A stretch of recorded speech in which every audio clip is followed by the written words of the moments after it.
TimeRhymes, April 14th, 2026. The minister who gambled on a mild winter. The minister who gambled on a mild winter. In February 1947, Britain's fuel minister had been warned that coal stocks were dangerously low. He bet on warm weather. The worst winter of the century arrived instead, and 4 million people lost their jobs in a week.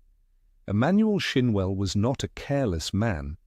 A veteran Labour politician who had been organising dock workers since before the First World War, he had been appointed Minister of Fuel and Power in 1945 with a straightforward mandate: keep Britain's lights on and its factories running. The country's entire economy, every train, every power station, every home with a hearth, ran on coal. There was no alternative. Oil was an American luxury. Natural gas was decades away. Coal was Britain, and Britain was coal. In October 1946, civil servants warned Shinwell that coal stocks were running thin. Production at the newly nationalised mines was lagging, partly because absentee rates among miners had climbed to 2.5 times pre-war levels. The country was consuming coal faster than it was digging it up, and the margin between supply and demand was vanishing. The calculus was simple. If winter was mild, Britain would scrape through. If winter was severe, the country would run out of fuel. Shinwell gambled on mild. On January 23, 1947, the temperature dropped and did not come back up for 2 months. Snow buried roads and railways across the country. Drifts blocked the routes between collieries and power stations.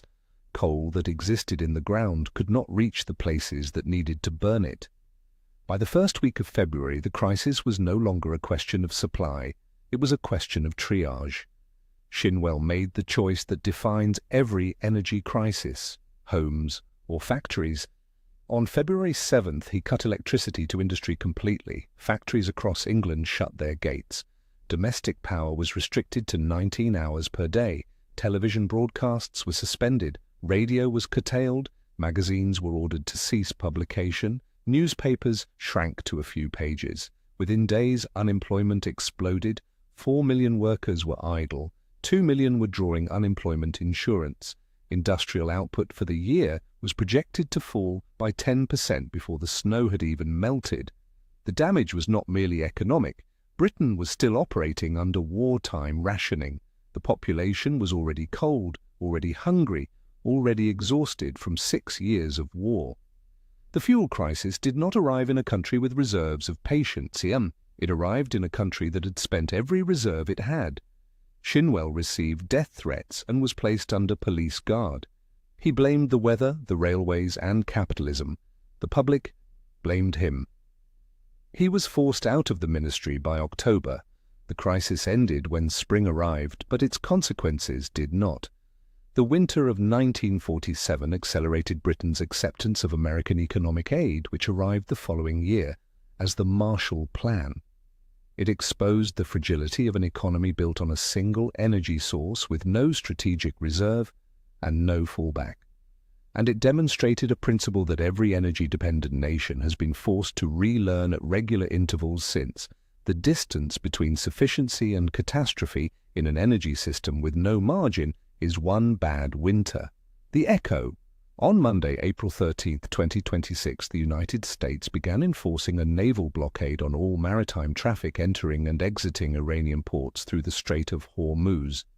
By Tuesday morning, Brent crude had broken above $100 a barrel, climbing over 40% since the conflict began in late February. U.S. Energy Secretary Chris Wright acknowledged that prices would remain high and maybe even rising until meaningful ship traffic resumed through the strait. The structural parallel is not the blockade itself, it is the margin. Shinwell's Britain did not run out of coal because there was no coal. There was coal in the ground. The system failed because the margin between production and consumption was too thin to absorb a shock.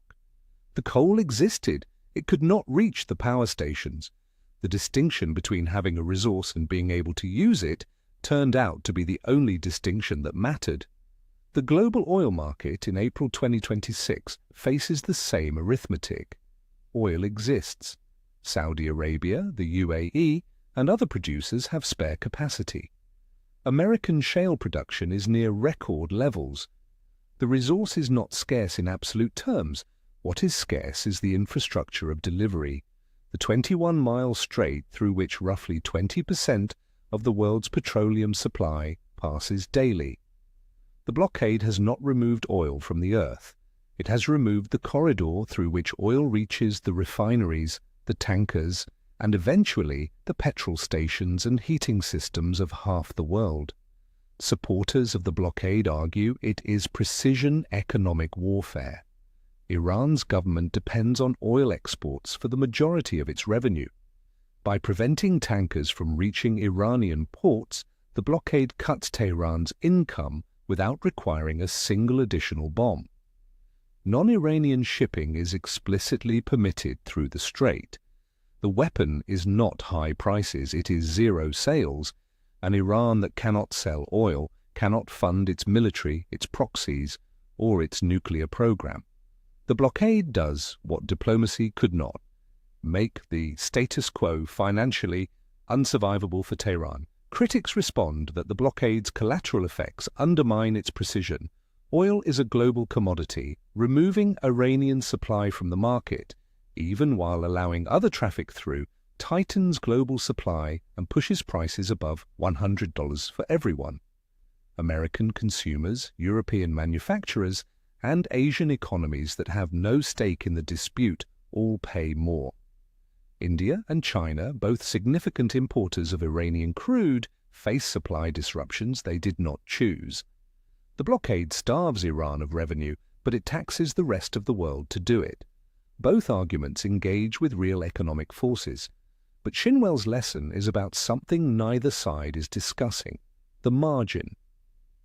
Britain in 1947 did not experience an energy crisis because someone chose to cut off a supply.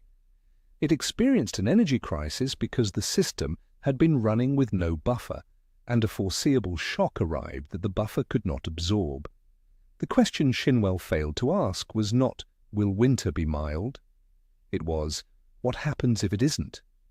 The global oil system has been running with thin margins for years, underinvestment in refining capacity, just-in-time supply chains, limited strategic reserves in importing nations. The Hormuz blockade did not create this fragility. It revealed it. And the difference, as Shinwell learned, is academic when the lights go out. He gambled on a mild winter. The winter was not mild. The margin is everything. Until it isn't there,